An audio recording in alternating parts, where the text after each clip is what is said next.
Just a quick disclaimer, if you are basically 25 years or older, especially if you live in Manchester, especially if you've been watching this team for 15 plus years, 20 plus years, if you were there in League 2, League 1, the Championship, and the lower divisions, especially if you were there in the early 2000s, I am obviously not talking about you, okay, because there's going to be some very sensitive people in the comments. Nobody's above criticism. I should probably get a plaque and put that right over here because I've said that at least 10,000 times.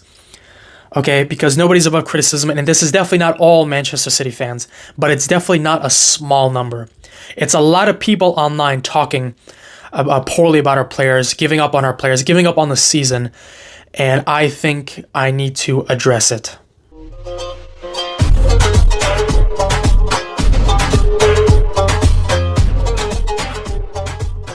You know, I was going to show this off in a future video, but I think I should just show it off now. I want to remind everybody that's watching this what we did 6 months ago. I'm going to remind everybody what we did 6 months ago, okay? Let me just put this right about here and right there. That's what we did 6 months ago, ladies and gentlemen. We had a rough patch in the beginning parts of the season, if you remember, and we did that. We won a treble 6 months ago in the hardest league in the world, unbeaten in the Champions League, beating our arch rivals in the first ever Manchester derby in an FA Cup final, and watching this team for 17 years, the first five and a half years of which I didn't see my team win a single trophy until the FA Cup in 11. 17 years later, I watched my team win the most coveted trophy in club football in my home country with a Turkish captain. Let's begin. Let's look at these stupid tweets that I saw online. And like I said, this is not every single City fan, but it's definitely not a small number. With the amount of engagement that I'm seeing online, with the amount of people that agree with a lot of these comments, a lot of people that are so reactionary, so ungrateful, it pisses me off. We're just going to go over just a few of the plethora of examples that I can give you. Comment is 130 million pounds spent on Phillips, Kovacic, and Matheus Nunes. Basically saying we wasted 130 million. Calvin Phillips didn't play. I don't know why we're talking about Calvin Phillips. Kovacic and Matheus Nunes came on late in the game. Did you expect what did you expect from them? Did you expect a game-winning goal from each of them? I didn't. Not because I don't think they're top-quality players, it's because Aston Villa were just so much better than us. And no matter who we brought on, we weren't going to win that game. It happens. It's the Premier League. Guess what? People lose. If you can't take a loss, I don't know what to tell you. The guy says, for Kyle Walker, cannot command a defense, can't stay composed, always drawn out of position, leaving us exposed. He's a bad role model off the pitch. As much as I adore Kyle Walker, I don't think you adore Kyle Walker. He should not be captain. Who would be your captain choice then? Ruben Diaz? He's also in bad form right now. Who's going to be your captain? Who? Kyle Walker, please leave the pitch immediately. Okay. There's a line, ladies and gentlemen, when things cross over the banter line and just become plain disrespectful. What the hell is this? Right here. This pissed me off so much. So Leo said, when you look at our squad, it's no wonder why we're struggling. The amount of deadwood that we have is something never before seen. Pep practically doesn't get to pick his starting 11 these days. It's more of a jigsaw puzzle trying to stitch together the only possible solution. And then he summarizes what this guy thinks of our own players. So let's quickly run down this list. Let's quickly uncover this guy's genius. Ederson, nothing to say about Ederson. Ortega's our reserve goalkeeper. Carson won't ever play. Why are we talking about Carson? But okay. John Stones is always injured. Bit of truth to that, okay. Diaz is in bad form, yeah. It's fine. He's human. 3 Premier League titles in a row. He's been in the league for 3 years. He has 3 Premier League titles in a row. Congratulations. Okay. Nathan Ake never plays. I actually agree with this. I thought Nathan Ake should have played against Aston Villa. I love Nathan Ake. I trust him more than Akanji and Gvardiol. I love Gvardiol and I love Akanji, but Nathan Ake, I trust him more. There were a lot of City fans that were actually pretty skeptical of a Nathan Ake starting in the Champions League final. I think they wanted Akanji and Kyle Walker to start. When Nathan Ake was there, I felt so much more comfortable when I saw him in the starting lineup. I love this guy, one of the best professionals you could ever meet in your life. Akanji and Gvardiol are both crap. Again, this crosses over the line of banter and it just becomes plain disrespectful. Gvardiol, it was the best defender of the World Cup. Akanji, remember, Akanji was the one that gave us that. Yes, Rodri scored the goal. Bernardo Silva actually had a deflected pass. Okay, his pass didn't go where he wanted it to go. It was a bit of luck with Bernardo Silva.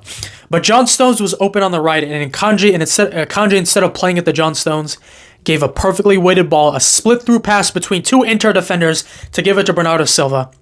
Because of that, we got this. He's crap. He's crap. Okay. Kyle Walker's in bad form. Yeah, okay, great. He's in bad form. Great. He's going to get over that. Sergio Gomez, location unknown. I mean, again, why are we talking about players that have nothing to do with our bad run of games over the last couple of games? I don't get it. Rico Lewis is not yet trusted. You sure about that? Because he's starting a lot more games now, and he's doing quite well. He didn't do well against Aston Villa, I'll tell you that. He didn't do well against Aston Villa. Okay? But it's fine. KDB, long-term injury. Okay, great. Rodri. Okay, Kovacic, Nunes, and Calvin Phillips are all crap. None of these players are crap players. Phillips is in a precarious situation where I know he's going to leave, not because he's a bad player, it's because it doesn't fit the system. Okay? It just doesn't fit the system, okay? It's fine. He's probably going to go to either Newcastle, Juventus, or Bayern Munich if they don't get João Paulinho. But Kovacic and Matheus Nunes are not crap. I actually like Matheus Nunes. I think he adds a new dynamic to our midfield because he takes on players. He drives forward.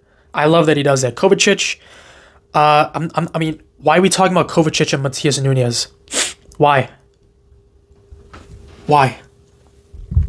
Bernardo Silva, nothing to say about that. Grealish can't play with Doku. This competition that City fans want to have to see, this unhealthy competition between Grealish fans and Doku fans. Grealish, for some reason, isn't respected by our fan base, which is kind of sad. I'm not on that train, because if it wasn't for Grealish, we might not have won that. Foden always forced out of position. Slightly agree. Oscar Bob, why are we talking about Oscar Bob? Why? Youth, no experience. Alvarez is in bad form because he's out of position. Haaland offers nothing in the build-up. Do you expect Haaland to offer something in the build-up? Is that what we bought him for? I mean, you sound like Jamie. You sound like Sky Sports pundits, expert pundits, and you sound like rival fans. Oh, he can't pass. He can't dribble. Of course he can. That's not what we bought him for. To finish chances. His speed, his strength, his acceleration, his positioning is the best of any striker on the planet. He's the world's best striker. Alvarez, man, bad form because he's out of position. I mean, this guy was carrying us in the opening stages of the Premier League and our opening Champions League matches, playing in a midfield position. He's created the second most chances behind Kieran Trippier in the Premier League. We haven't seen argument for giving any of them time. We had 18 months with Phillips, and he clearly isn't good enough. Kovacic is a known quantity, parentheses, shit. And Nunes is the most baffling of the lot. I cannot begin to give any kind of reasoning to signing him. Oh my goodness. Oh my goodness. Oh my goodness. If any of you are rival fans watching this, if you don't support Manchester City, and even if you do and you don't remember, do you know how many comments of this same energy I saw for João Cancelo in his first season, for Rodri in his first season, for John Stones in his first 1 or 2 seasons? Do you know how much stick that they got? You ask any City fan, they think that Rodri is the best CDM of all time. He's nowhere near that, okay? He could get to that, but as of right now, he's not. Best CDM in Premier League history? I don't believe so. He could very well get to that level. But you were saying the same thing that you were saying here, you probably were saying about Rodri 3 or 4 years ago. He's not a midfielder yet. A lot of you praise him for being good in midfield. Julian is not a midfielder. I'm sorry. How many tweets did I see of Julian Alvarez being our best player playing in the midfield? Stones is not a midfielder. You sure? Because You all loved him in that CDM role in the Champions League final. John Stones is one of the biggest reasons why we have that playing as a midfielder. He just came back from injury. You could see that he just came back. This guy puts a compilation of Julian Alvarez versus Aston Villa, basically trying to highlight he's a City fan. He's trying to show how horribly Julian Alvarez played against Aston Villa. Done. I'm so done, ladies and gentlemen. I'm so done. I mean, Julian Alvarez completed football in 7 months. 7 months. I know that was last season. I know it's a new season. But this man carried us in the opening Premier League games. Even against Newcastle at home, against Leipzig away in the Champions League. This guy, even he scored the winner against Leipzig at the Etihad. He got us 6 points off 2 Champions League games. And you're going to disrespect him like this. Get the hell out of here, man. They literally sold us dreams. We all thought the winning streak had started. Oh, you ungrateful little boy. If our team doesn't go on an 18-game win streak, our fans act like this. He didn't play this bad under Pellegrini. Oh my God. Oh my goodness. I no longer recognize my team. Jesus Christ. Oh my God. I no longer recognize my team. I no longer recognize my team. I sympathize with our fan base a tiny bit because there is no team in Premier League history that has more pressure than Manchester City Football Club. No, there's never been a team with more pressure to win a Premier League title, to win a Champions League more than us.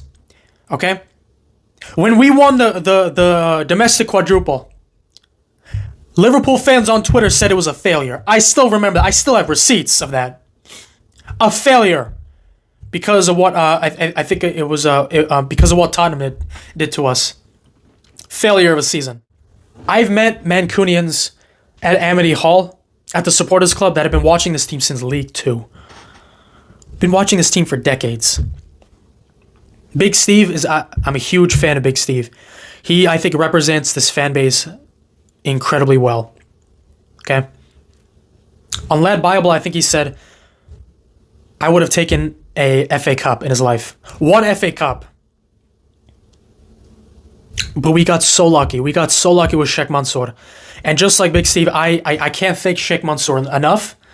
We've won 7 Premier League titles, couple of FA Cups, 5 or 6 League Cups, couple of Community Shields, a Super Cup, and the Champions League. I mean, we've been to Wembley so many times now. It feels weird if we don't go to Wembley. And I understand I understand when you're winning this much and then you see a drop off. I understand it can feel a little weird. But it doesn't give you the right to be disrespectful to our players that literally gave us this. Look at our fixture list until the end of February. No disrespect to any of those clubs because we can lose to any of those teams. That's how amazing the Premier League is, okay? I could say a name like Elise or Eze. Elise and Eze can start for Manchester United. They can start for Chelsea. They can start for Tottenham. Jared Bowen is amazing. Okay? Souček is amazing. Okay? Kudush is amazing. Matoma is amazing. Okay? Anthony Gordon is playing amazing football right now. Kieran Trippier might be the best right back in the league right now. Okay? I can name you 6, 7, 8... what's his name? Mbuemo. I think he has 10 plus goals and assists in the league right now.